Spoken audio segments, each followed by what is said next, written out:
Hello, this video is on a geometric random variable x.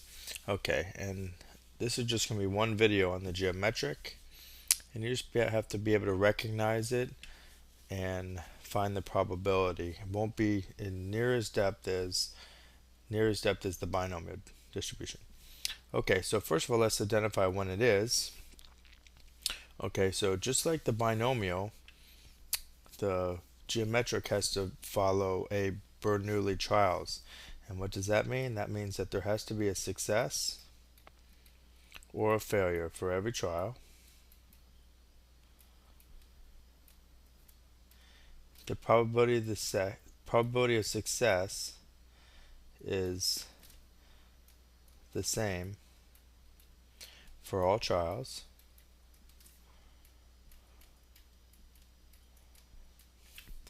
And each trial has to be independent.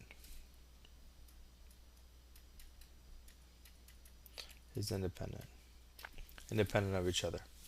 Okay, now we don't necessarily have to have a finite. We don't have to have a finite.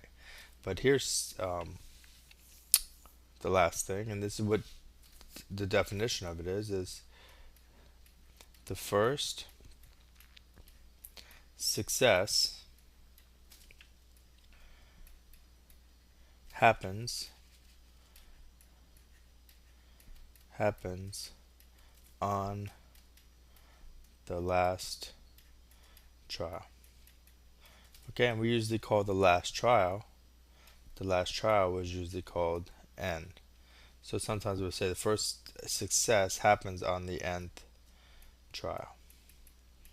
Okay, so for example, if I said the probability that x equals 3 means the first success, see, it has to be a success or a failure, the first success came on the third trial. So we've done problems like this actually in the past. We've been doing problems like this. So say a batter has the probability he's going to get a hit is 0.3. So if I said what's the probability that x equals 4, this actually means what's the probability that the first hit, because that's a success, came on the fourth try. Okay, so if you remember, what's 1, 2, 3, 4, so this would be a failure, success, and so this would be, a failure would be 0.7 times 0.7 times 0.7 times 0.3. Okay, failure, success, because each trial is independent of each other. So we know that the first at bat isn't going to change the second at bat. So this would be equal to 0.7 to the cube times 0.3.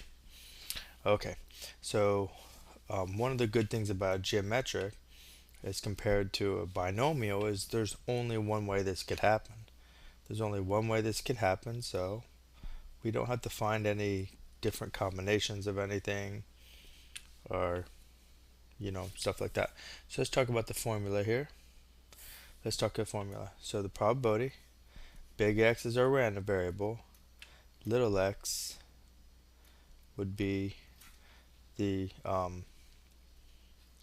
this is going to be the last trial, or this one is that's the trial where the first success happens.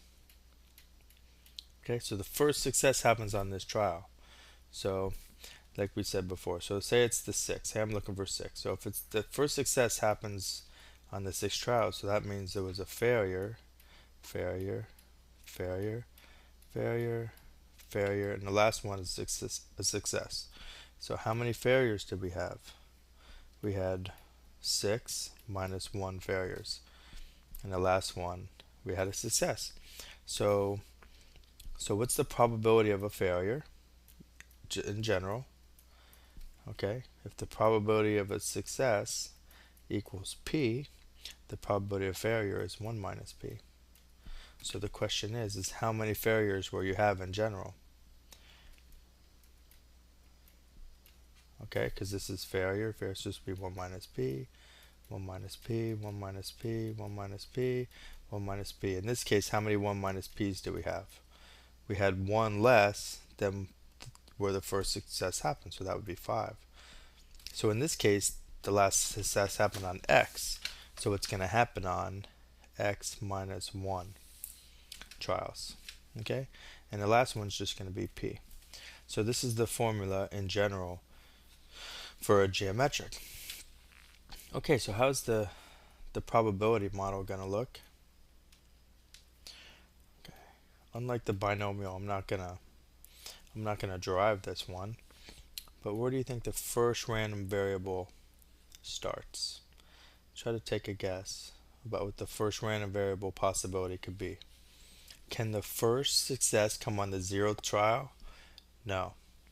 But the first success can come on the first trial. So I could say, what's the probability of getting heads on the first toss? That would be here. What's the probability of getting a head, the first head on the second toss? That would be 2. 3 would be, what's the probability of getting your first head on your third toss? That would be 3. What's the probability of getting the first head on the fourth toss? That would be 4. So as you can see, there's not a finite random variables. This could go on, this could keep going on and on and on. Okay? So now let's look at this. So let's say, what's the probability the first success comes on the first trial? Okay, so it'd be like, what's the probability that X equals 1? So how many failures are there? If the first success comes on the first trial, that means that there's no successes. The first one is a success. So that would just be P. This is the probability that happened on P. Okay, so what would be the probability that the first success comes on the second trial? So the first trial had to have been a failure, and the second trial is a success. So the first trial is 1 minus P, and the second trial is P. So this will be 1 minus P times P. Okay, let's look at probability that X equals 3, and you'll start seeing the pattern. So here, the first one was a failure, the second was a failure, and the third one was a success. So the first one's 1 minus P, the second one's 1 minus P, and the third one is P.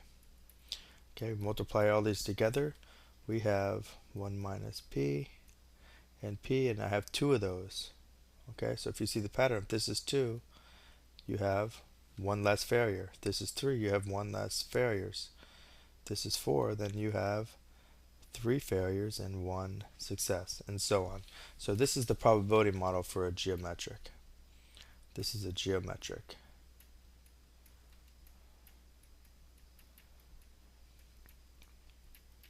And as you can see, this is a discrete random variable, the way that I have it here now. Okay, so whenever we have these models, we want to say, okay, so what would be the average? On average, what would it be? Unlike this one, I'm not gonna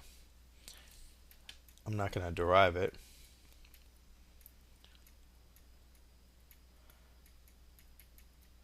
And these are given you on your formula sheets.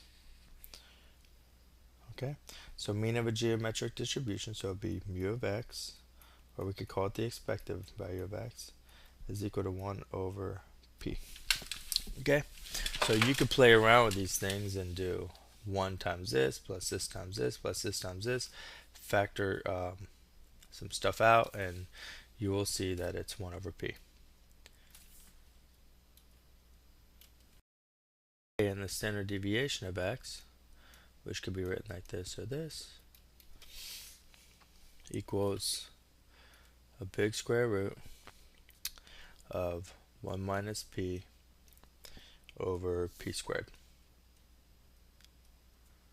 Okay, so that's the mean and the standard deviation. So if you ever notice that it's a geometric and they start asking for the mean, you could go to the mean or the standard deviation, you could go to your formula sheet and you could pull these and figure it out. Okay, so that's about it. It's pretty basic for the geometric. It's nowhere near as in depth as the binomial. The special random variable is a binomial. And that's it. Thanks for watching.